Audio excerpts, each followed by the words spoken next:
Well, hello there, I'm Emrys from cruisehive.com. Are you ready for another cruise news update? We've got more developments on protocols and expected delays at one of the busiest cruise ports in the US.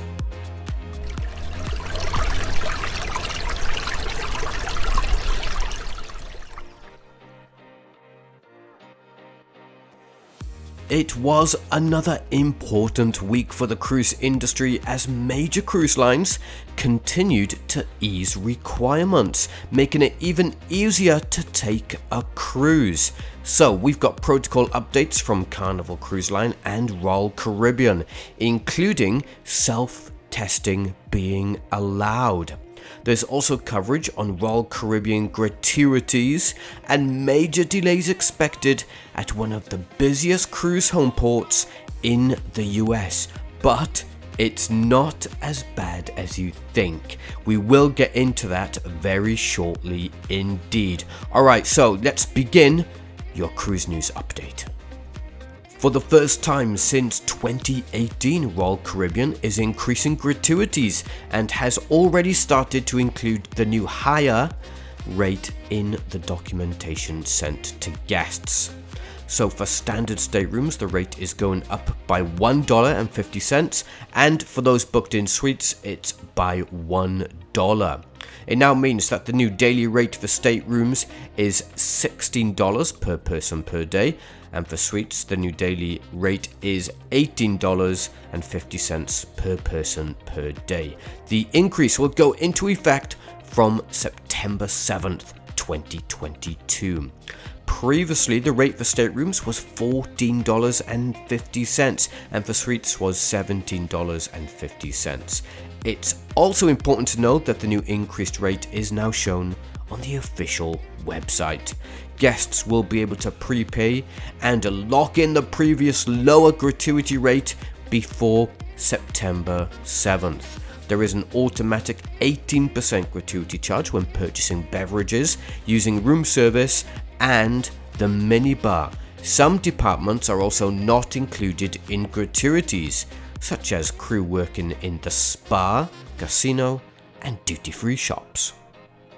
Okay, on to the cruise homeport delay, and yes, cruise guests at Port Canaveral on Monday, August 29th, 2022 should be prepared for traffic delays as NASA attempts the Artemis 1 launch from Launch Complex 39B at the Kennedy Space Center, which is just north of the port, with a 2-hour morning launch window opening at 8:33 a.m. Heavy traffic and congestion could impact both cruise guests debarking vessels as well as those arriving to set sail. It's going to be very, very busy indeed. 5 cruise ships are scheduled to be docked at Port Canaveral on the historic launch day.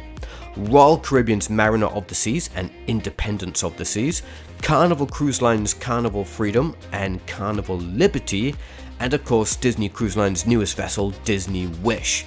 That's a lot of ships and a lot of passengers. Together, these ships have a guest capacity of more than 18,200. When accounting for both debarking guests at the end of their cruise as well as arriving passengers ready to set sail, there may be 36,000 or more passengers moving to and from Port Canaveral at the time of the launch.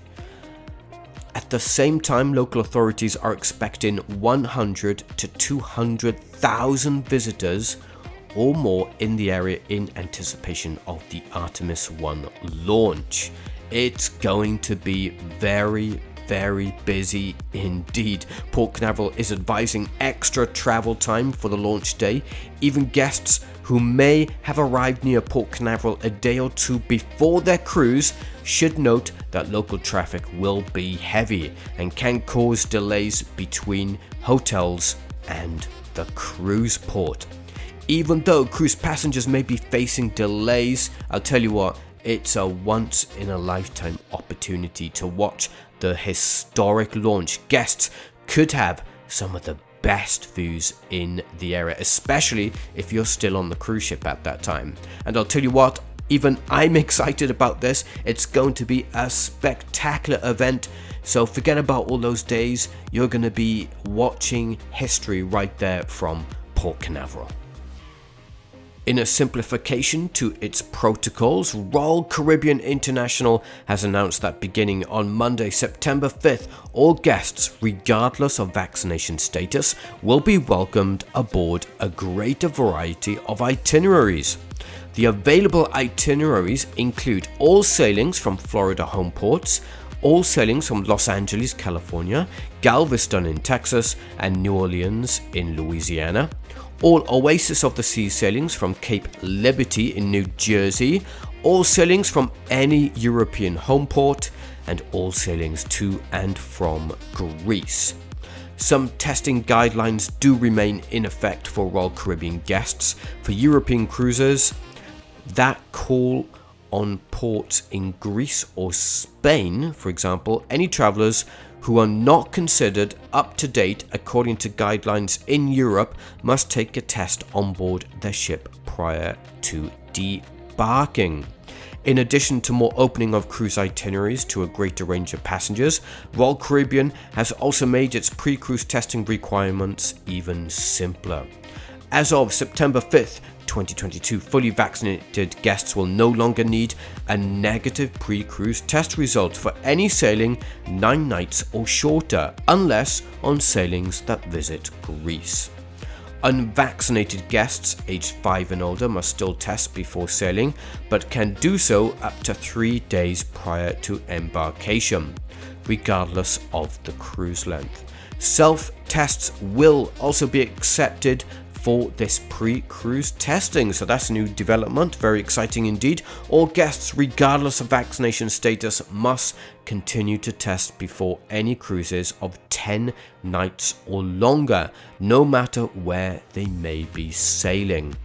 Do note that cruise line protocols are changing very fast indeed, and some Caribbean cruise destinations have also recently eased requirements, so do make sure you keep checking on all the latest information from the cruise line.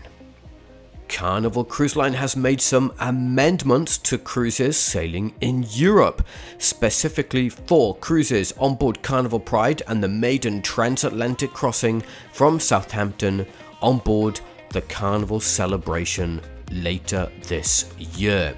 So, in a letter sent to guests booked on board a cruise sailing in or from Europe this year, Carnival Cruise Line has provided some updated health and safety measures that guests will need to comply with. The changes are for Carnival Pride, which is sailing several cruises in the UK, Western and Northern Europe, and in the Mediterranean through November. The new protocols also apply to Carnival Celebration, which is sailing her maiden transatlantic voyage and first cruise ever from Southampton, UK on November 6. For all cruises except those visiting Greece and Spain, all unvaccinated guests ages 5 and older should provide a negative result of a lab-administered or supervised test, a self-administered PCR test, or an antigen test taken up to 3 days before embarkation. For cruises that visit Greece, all guests 5 years and older and above, of course, must have a negative result of a PCR test taken within 3 days before sailing, or an antigen test within 2 days before sailing. This is especially relevant for those sailing on board Carnival Pride. For cruises that visit Spain, which includes both of the Carnival cruise ships, all unvaccinated guests 12 years and older must present the negative results of a PCR test taken within 3 days before sailing, or an antigen test taken within 2 days before sailing. We have all the full details on the updates for the 2 Carnival ships in Europe in a full article, which you can find over on cruisehive.com. And sticking with Carnival Cruise Line, well, with travel restrictions around the world continuing to ease for different cruise destinations, the cruise line has updated its testing protocols once again. The new update clarifies the use of at-home self-tests, which do not require a health professional to monitor the test and results.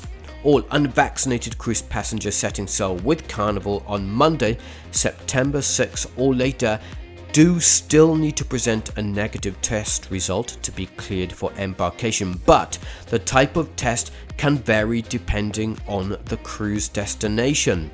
For most destinations, Carnival will begin permitting guests to use self-tests, which can be administered at home and do not require oversight from a doctor, pharmacist, or telehealth visit. Monitored tests or those done in a clinical setting are still acceptable, of course, but the option for self-testing opens up more options for cruise travelers, making pre-cruise testing more convenient and less burdensome when dealing with last-minute travel preparations. It's going to make things a lot easier for many, for sure. Self-tests are only acceptable for sailings of 15 nights or shorter. Guests should also note that some destinations will not permit self-testing. Regardless of the type of test taken, whether a self-test, a home-monitored test, or a laboratory test, unvaccinated guests will be required to present their negative test results at part of the embarkation process. Carnival Cruise Line encourages guests to use the free VeriFly app for a smoother and faster embarkation, but advises the printed test results can also be presented. Very good to know indeed. And very important, just before we end the cruise news update, all these protocols, all these requirements, you have to check the cruise line before you set sail. Check all the official details with the cruise line. Don't take my word for it or some third-party article or another YouTuber. You have to check everything through the cruise line as things are changing so fast. That's very important indeed.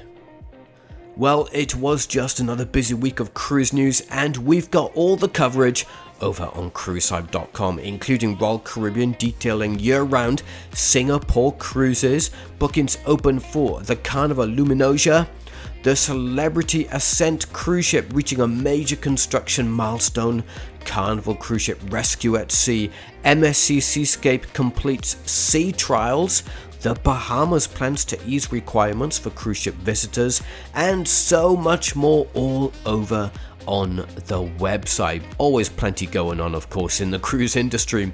Thanks ever so much for taking the time to watch the video. If you did find it informative at all, then go ahead and hit the like button, along with subscribing to the Cruise Hype YouTube channel. I'm Emrys from cruisehype.com. Thanks again, everyone, and I'll see you soon.